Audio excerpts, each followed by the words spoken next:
Hello friends, this is Dr. Sangeeta from Dental Pathshala, where we help you understand and learn dentistry better and easy way.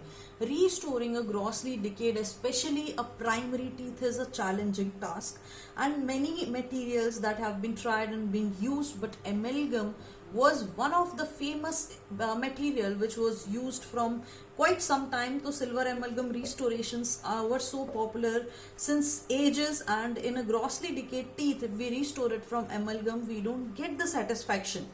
So Dr. William Humphrey introduced the stainless steel crown, and this was the fast and effective method of restoring a tooth which was about to get extracted, a tooth which is a grossly decayed teeth. So today's topic, let's get started with the stainless steel crown.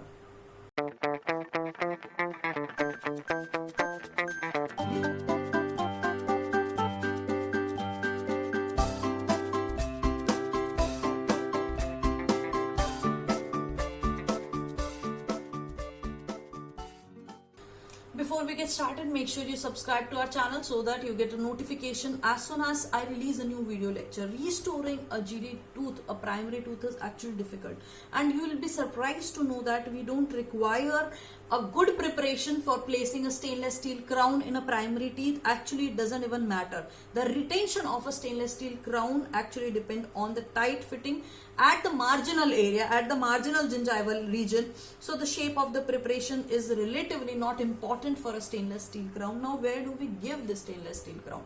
When there is an extensive caries present, when we cannot restore the tooth with any restorative material, when the caries is so extended that we cannot restore with a restorative material, then in that scenario, in that case, we have to give a stainless steel crown. When we talk about a class 2 restoration, where one or more cusp is destroyed or weakened cusp, in case of a primary first molar, where the distobuccal or the distolingual cusp are weakened, and also when there is involvement of caries in more than or equal to 3 surfaces of the tooth, then also we give a stainless steel crown, because most of the tooth surface is gone and it cannot be restored with a restorative material, so we have to give a crown for that. And also in case of rampant caries, where most of the teeth is already destroyed, so this is kind of a grossly decayed teeth, we are giving stainless steel crown.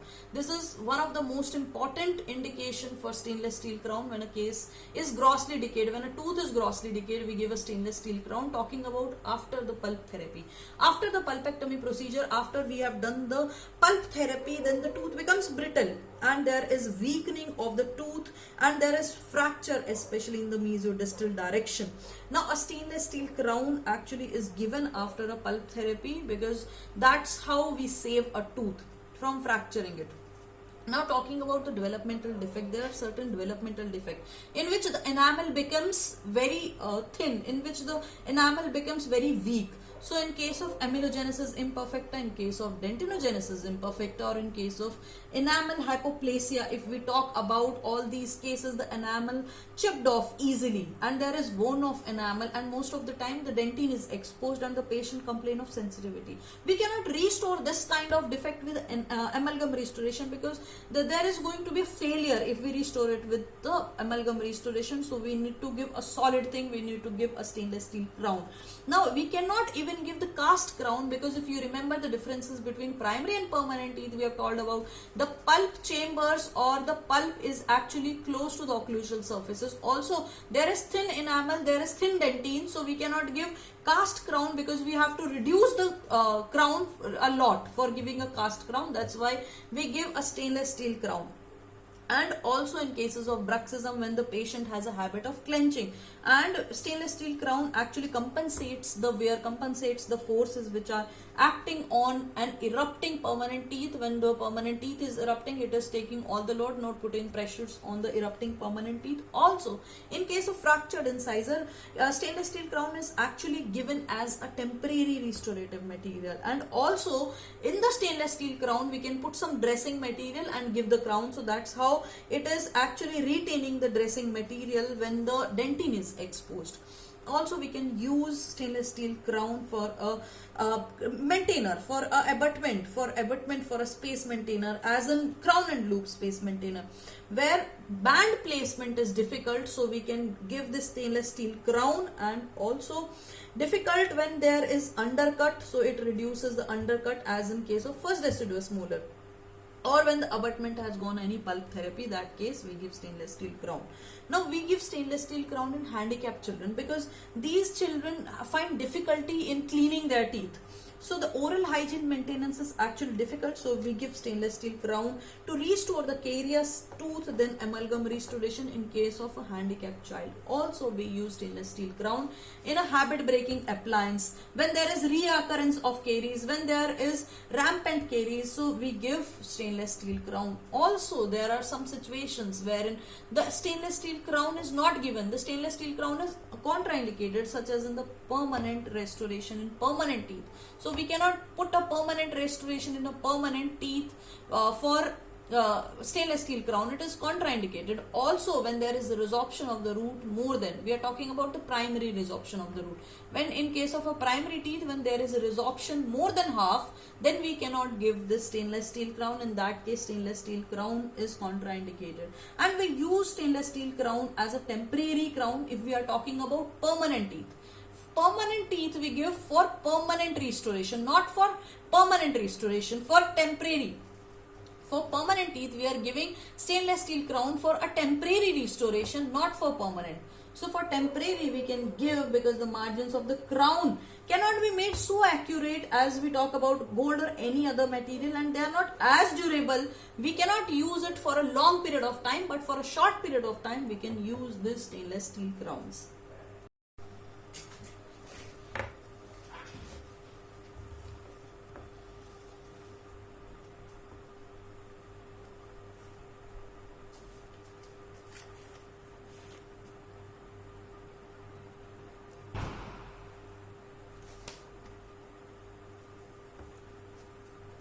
Iron has a property of corrosion, so that is why stainless steel came in use. So stainless steel actually is free of corrosion, and they resist the tarnish and corrosion due to the formation of a layer of chromium oxide, a passivating layer of the chromium oxide. Therefore, they have chromium incorporated in it so that there is no corrosion happening in the crown. So now we have two kinds. One is the stainless steel crown, another one is the nickel based crown. If we talk about the material, so stainless steel is made up of austenitic type of alloy, and stainless steel, you can remember it from Corona. Now, Corona. Now, if you see, chromium is there and nickel is present. Iron is the basic component because the steel is made up of iron, right? So, if we talk about the stainless steel crown, then majority is the iron, and then chromium, and then nickel, the Corona. 17% is chromium, nickel is 12%, and trace elements of carbon in it. These the examples of stainless steel crown are the Rocky Mountain crown and the Unitec.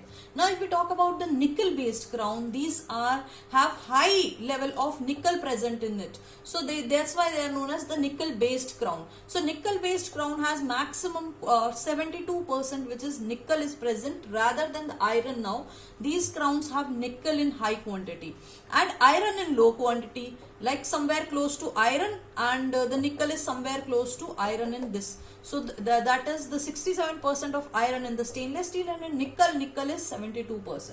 And nickel is less in the stainless steel crown, but nickel is more in the stainless steel crown. On the other hand, iron is less. So chromium is almost similar. Chromium 17% for stainless steel and chromium 16% for nickel based crown. You have to remember the composition if you want to write a good way if you want to write the stainless steel crown. Also, we have one more classification based on the shape of the crown. If the crown is untrimmed, the crown is very long and it requires the trimming, we can trim it according to the tooth we want to fit in. And there are also pre-trimmed crown or pre-festooned crown.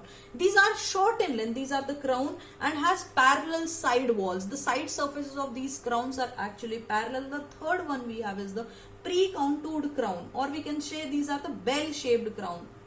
So these are well-contoured crown. So we have the type of stainless steel available. We have the Rocky Mountain and the Unitec. Both of them are the stainless steel type of crown, and we have Iconel 600 and 3M, which are the types of nickel based crown which have high concentration of nickel in it. So coming to the steps involved in adaptation of a pre-formed stainless steel crown, first thing we do is we select a crown. We have pre-formed crowns and we select which crown to fit, and then there is pre-operative occlusal evaluation. We evaluate the tooth, we evaluate the occlusal surface of the tooth, and then LASIN is administered, and then there is rubber dam application. Rubber dam is placed and there is placement of wedges to separate the teeth, and then we start preparing the teeth. Then there is, after the tooth is prepared, there is trial fitting of the crown, there is trimming of the crown and contouring of the crown with the help of pliers, because as we have studied, we need to fit the gingival margins. And then there is finishing of the crown, especially the gingival margins which we have cut, and then cementation finally, and then we instruct the patient. Then there is post cementation instructions. So let's study this one by one. So coming to crown selection, it is made on the basis of experience. Like if you have the experience, you know which crown is going to fit in the selective tooth. And if you select a crown correctly, then there is not much of trimming or contouring left. You don't have to worry about trimming and contouring. You don't have to waste your time doing that, because once you have the idea that the crown you are choosing cover all the prepared tooth surface, and it provides resistance also. So festooned crowns are really good because they are accurately fitted into the tooth, and they reproduce the most accurate tooth morphology. So the tooth morphology of a festooned crown is similar to the tooth morphology of a tooth, and it requires less trimming and less contouring. So there are some factors which should be given consideration while we are doing a crown selection. The first one is the mesiodistal width of the tooth. Now if we are talking about the pre-operative mesiodistal width of the tooth to be crowned is measured with the help of calipers. So from the help of caliper, before doing the tooth preparation, we actually measure with the help of caliper, measure the mesiodistal width of the crown, and then we match it with the stainless steel crown which we have already. And this crown actually provide the resistance. Then a crown, it should provide the resistance to removal, and then if it is requiring the pressure, if initially it stucks in the tooth and you have to put a lot of pressure to remove the crown, that means this is not the perfect crown you are working on. That means the crown is small. The crown should be able to fit, go and out easily. The removal and the insertion should be smooth and easy. If it is fitting into the prepared tooth, that means the crown is already tight because you have already prepared your teeth. And if that also it is fitting tight, that means that is a small size crown. Then you need to go for a bit bigger size crown.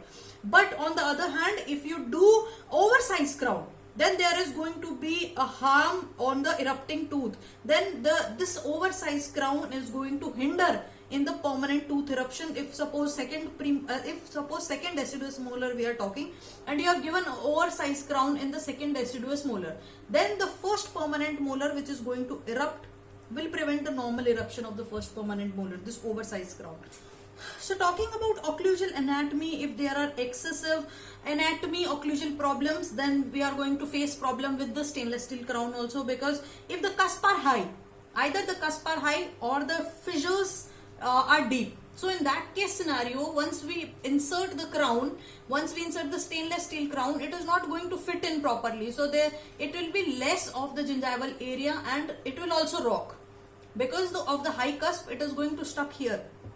So you have to select the crown accordingly. Also the height of crown also plays a role. Like if we talk about the height of the crown should be same as that of the uncut crown with the cervical margins. So it should reach up to the, actually not up to the, it should reach not more than 1 mm below. So it should reach up to 1 mm below of the gingival area, cervical gingival margin, and the parallel to the gingival margin. It should also be parallel to the gingival margins. So suppose if this was the gingival margin, the crown should be 1 mm below it, and it should be parallel to the gingival margin. Primate space, there is a pre-operative assessment of the presence or absence of any primate should also be done, because our first deciduous molar is crowned. The impingement of this space may prevent early mesial shift of the first permanent molar. So again, it may hinder with the erupting or emerging the permanent molar. It can interfere with the erupting permanent molar. So gingival marginal contour So talking about the gingival marginal contour, the shape and the contour of the gingival margin are different for first and the second molar, and also from buccal surface is different, and gingival surface, the buccal gingival surface is different, and the lingual gingival surface is different for both the molars. So we need to check the forms of gingival margin, and we should give crown accordingly. Suppose this is a crown. Now this is the smile. We have three things. One is smile, stretched S, and the frown. So this is the smile, when the gingival margin look like a smiling face, and this one is stretched S, because this is kind of a S which is stretched, and this one is our frowning face, like how we frown the face. So this is like a frowning face. See, this is like a frowning. So we have three kinds of gingival marginal contour. So this S shape is present in the buccal margin of the second deciduous molar, and the lingual gingiva of both the deciduous molar. So lingual first and second deciduous molar, and buccal only second deciduous molar. The gingiva looks like this. Coming to the stretched S, which is the mesiobuccal cervical bulge, the gingival margin that drips down in the buccal area. So it actually drips down in the buccal area. This is like this. So it drips down in the buccal area and is present in the buccal aspect of the first deciduous molar. Now the smile was buccal aspect of the second deciduous molar and lingual of both the molars. The stretched S, this is our stretched S, which is present in the buccal of the first deciduous molar, and it continues from distal to mesial surface, giving a S configuration, and it is stretched from one side. This S is stretched from one side, that is why it is called stretched S. Coming to frowning, it looks like a frowning face because of the short occlusal height at the midpoint of the proximal area, and it drips down either side of the midpoint. So it drops down at the other side. That's why it looks like the midpoint gives appearance of a frowning. So that is why it looks like a frowning face or a frowning line. Coming to pre-operative occlusal evaluation. So now this is the time when, with the help of probe, we evaluate the crown, we touch the lingual surfaces, and we see the lingual cusp, and then we evaluate how much to reduce, how much to do the reduction. Coming to local anesthesia administration, we put local anesthesia so that patient is comfortable with the tooth preparation. Patient is not jumping. And on the safety side, we place rubber dams because the crown may slip into the throat accidentally. So in order to prevent that, in order to prevent any emergency, we are just putting the rubber dam, and we are isolating the tooth in which we are going to place the crown. Then we place the wedges interproximal areas so that we separate the tooth and we get a nice separation with the gingival margin. So coming to the tooth preparation, the first we prepare is the occlusal surface, and occlusal surface is reduced from 1.5 to 2 millimeter, and we are using depth guiding grooves. Now there are these burrs which are known as the depth guiding grooves. We place indentations. Now we know that this is like if we want to reduce 1 millimeter. So then this groove is of 1 millimeter, and then we put these grooves, and then we reduce up to this area. So that's how we know that we have reduced 1 millimeter. So because the pulp is very close, in case of deciduous molars, if we talk about, in case of deciduous teeth, the pulp is very close, and there are prominent pulp horns. There are prominent pulp chamber. The pulp chamber is big, and we don't want to perforate the pulp. So for our safety purpose, we are using depth guiding grooves for doing preparation. And there is timing of reduction of occlusal surface. Actually, some author says the occlusal reduction should be done first, and some says the proximal reduction should be done first. Now, according to Trotman, occlusal reduction should be done first, and according to Kennedy, proximal reduction should be done first. Occlusal reduction, I use the flame shape burr, because flame shape burr is actually nice to do occlusal reduction, and you can also use the tapered Fisher burr or large round burr. Now we do the occlusal reduction overall 1.5 to 2 millimeters, and we follow the occlusal anatomy of the teeth. If tooth is like this, then we follow, while reduction we follow the occlusal anatomy of the tooth. So we are doing it parallel. And initial placement of 1 millimeter of the depth grooves, we place initially 1 millimeter of the depth groove on the occlusal surface, and then we follow it with the removal of the remaining portion. First First, if this is the occlusal surface, then we place 1 millimeters of the grooves and then we uniform the overall surface. So this is how we reduced, and all the line angles which are sharp, we rounding them off so that there are no stresses. Now coming to the proximal reduction, we do 1 to 1.5 millimeter of proximal reduction with the help of a tapered Fisher burr. So a tapered Fisher burr we use, and we have to prevent the adjacent tooth. We have to prevent the adjacent tooth from touching the burr. Touching with the burr, we should actually make a clear contact area. So there should not be contact area. What you can do is you can place a strip or place a band in between so that you are not initially, when you are scared for doing tooth preparation, so you can do that. Then you do buccal and lingual reduction, which is done in the least. So minimal reduction, which is the 0.5 millimeter. Both the reduction, lingual and buccal reduction, is done. And then you finish off. Then you finish the round, all the line angles should be rounded, and the occlusal buccal and the occlusal lingual line angles are rounded, and you can actually tilt your burr 30 to 45 degrees angle, and that's how it will just, all the sharp line angles will get rounded off. So then you do the trial fitting. The finished line angle is the feather edge type of finished line which we use for stainless steel crown. Then we do the trial fitting, and now what we are doing is we are seating the crown on a mandibular, if we are talking about the mandibular molar first. Then if we are talking about the mandibular teeth, the first surface we should fit in the lingual surface. First you should insert the crown in the lingual surface and then slightly rotate it and then rotate it buccally. If we are talking about upper, then we are first putting in the buccal area. If we are talking about lower, then we are first putting in the lingual area. If we are talking about upper, then we are first putting in the buccal area and then slightly tilting and then putting the forces and then seating the crown. So this is how we seat the stainless steel crown.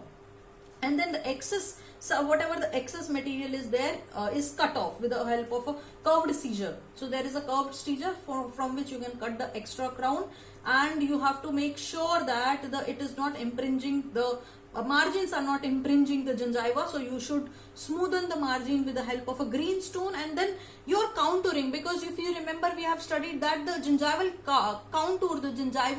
contouring is must for fitting, is must for retention of a stainless steel crown, not the tooth preparation. So gingivally we should actually fit the crown. The crown should be contoured gingivally with the help of 1114 plier, or we use crimping plier. Crimping plier, we use the edge of the gingival edge, and then with the help of plier we slightly bend it so that there is fitting there. When the crown is placed, it should placed into snap, and then when there should be a perfect fitting of the crown, and there should be no gingival blanching. The gingival should not discolor at the surface of the margin, and you should take care that there is no gingival blanching and there is no occlusal interferences also. And then you take it out, you finish it, and then making a bevel on the external surface of the crown margin using a green stone again, which is angled, which is held at 45-degree angle, which to reduce a feather edge margin. So final finishing is done with a stone and a rubber weave. There should not be scratch on the stainless steel crown, and it should be shiny. And then you cement it. Now you put the cement, one half or 2/3 of the cement you put it in the crown, and then you place it on the tooth. Now cement which we can use is any cement, zinc oxide, eugenol, zinc phosphate, polycarboxylate, GIC cement. But GIC is the best cement to use because it releases fluoride. So it is the best cement, and it inhibits somehow because of the fluoride content, the caries. And zinc oxide, eugenol is the least preferred cement. Then we cement it. We cement the crown mostly with the help of GIC. And then after inserting the cement, you should remove the excess cement, and you should give the post cementation instructions. You should give the instructions to the patient to avoid heavy chewing from that side where the crown is placed for at least 1 day. You should not chew some heavy food, and you should give patient the oral hygiene instruction. You should give the patient to maintain a good oral hygiene, and you should ask the patient to come every 6 months. Recall for evaluation every 6 months of time. So let's talk about some modifications of stainless steel crown when we have to give stainless steel crown in one or more than one teeth. So more than one teeth we have to give stainless steel crown. As occlusal reduction we have to do step by step first. If you are doing occlusal reduction for both of the teeth, then you will not get the idea how much occlusal reduction you have done. So one tooth at a time you should reduce occlusally. While placing the crown, while placing the stainless steel crown, you should place both of the crowns together, and the contact point between both of these teeth should be 1.5 millimeter apart. So the distance, the 1.5 millimeters of space should be there at the gingival level between both of the tooth. This much should be the distance difference in the contact point, and both the crown should be trimmed together, contoured together, and prepared together for cementation. But you should cement the distal crown first, and then the mesial crown. So going from back till front, if you are doing placing more than one stainless steel crown, if you are placing two or multiple stainless steel crown. So when there is drifting of teeth, there is tilting happens, and then there is loss of the space. Now this tilting, because of the lack of space, you can give a larger crown, you can place a larger crown, and then the mesiodistal width you should adjust. First you should take a larger crown, and then you can adjust the mesiodistal width with the help of how is utility plier. So this is a plier which you can use to adjust the mesiodistal width. Now talking about the undersized crown, if you are taking a smaller, if the crown you have taken is of smaller size, like the stainless steel crown is small but the tooth is big. So if crown is coming like this, so what you can do is you can put a vertical cut on the buccal surface, and then you can put a stainless steel patch on it. But you have to remember one thing, the crown should be soldered, the crown should be polished. Which patch you are putting is, it should be soldered with along with the cap. So it should not left overhanging, it should merge with the surface, so that there is no plaque accumulation over here. And if the crown you have taken is oversized, if the tooth prepared is very small and the size is big, the crown size is oversized, then you can do one thing, you can put a cut in the buccal area, a vertical cut you can put in the buccal area, and then you can free the crown margins, and you can approximate these margins. So if suppose this was a big, so you made a cut here, and then you approximate it, you took it closer to the other surface, and then you welded it, then you spot welded it, and then you contoured it, cut it, relocated, and then soldered and polished. Then it should be, the crown surfaces should be polished, otherwise there will be plaque accumulation over here. Talking about the anterior teeth, suppose your child's anterior teeth is grossly decayed, and you want to give a stainless steel crown in the anterior teeth. Then but stainless steel crown will look bad, aesthetics are horrible with the stainless steel crown. So what you need to do is, you will put a window. So whole of the buccal surface, whole of the labial surface you will remove with the stainless steel crown, and rather than that you will add composite to it. So there is anterior portion, there is composite, and rest of the crown is stainless steel. So this is known as the open face stainless steel crown. Now talking about patient who has a habit of bruxism. The patient clenches the teeth, so there is lot of pressure coming on the occlusal surfaces. So you can increase the thickness of the metal at the occlusal surfaces. This is known as the Kroll's technique. So this is about the stainless steel crown which was given by Humphrey, and it is indicated in the extensive caries when there is extensive caries covering more than 3 surfaces, when there is pulpal, after the pulpal therapy, with any developmental defect, amelogenesis imperfecta, dentinogenesis imperfecta, or enamel hypoplasia, basically when the enamel is weak. Then also you are giving the stainless steel crown in case of bruxism, in case of fracture incisors, and as space maintainer, especially handicapped children, you give stainless steel crown. But also it is contraindicated when the root resorption is more than the half, and it is not used as a permanent restoration in the permanent teeth. Rather it is used as a temporary restoration in the permanent teeth. Also we have studied the composition and the types. We have studied untrimmed, pre-trimmed, pre-festooned, and pre-contoured crowns. And also we have studied stainless steel crown, 18-8 stainless steel crown, 18% chromium. Remember Corona, 18% chromium and 8% nickel. So 18-8 right, and then write Corona. So you'll remember 18% chromium, 8% nickel. And we have also studied nickel based crown. Also we have studied the steps which are involved. First crown is selected, then we evaluate the occlusal surface, then we administer the LA, then we place the rubber dam, then we place the wedges, and then we start preparing the tooth. When we start preparing the tooth, occlusal reduction is the most. Occlusal reduction is 1.5 to 2 millimeters if you remember, and then after that we do the proximal reduction, which is somewhere around 1 to 1.5 millimeters, and the least reduction is in the buccal surface and the lingual surface, which is 0.5 millimeter. And then we try the crown, then we fit the crown, trim the crown, contour the crown, and then we cement it. The best cement to use in a child is the GIC cement, because it has fluoride content in it, so there is reduced chances of having caries. And also we have studied the modification of stainless steel crown. When more than one crown is to be prepared, then we have to occlusal preparation we have to do step by step. Otherwise we'll prepare much of the tooth surface and will not get the idea about how much we have prepared. When the drifting of tooth is there, then the mesiodistal width is adjusted with the help of Hoey's utility plier. And undersized crown, oversized crown, anterior mein open facing crown we have studied, bruxism mein Kroll's technique we have studied. So this is all about the stainless steel crown, which is a frequently asked question. Now you can write all this, and also you can study from the book. And if you feel that you have learned something new today and I have made you understand this topic, then go ahead and hit the comment box and the like button, because this helped me motivate to put more videos for you guys, and this helped me to help you with your career and knowledge at your exam time while you stay at home with your family.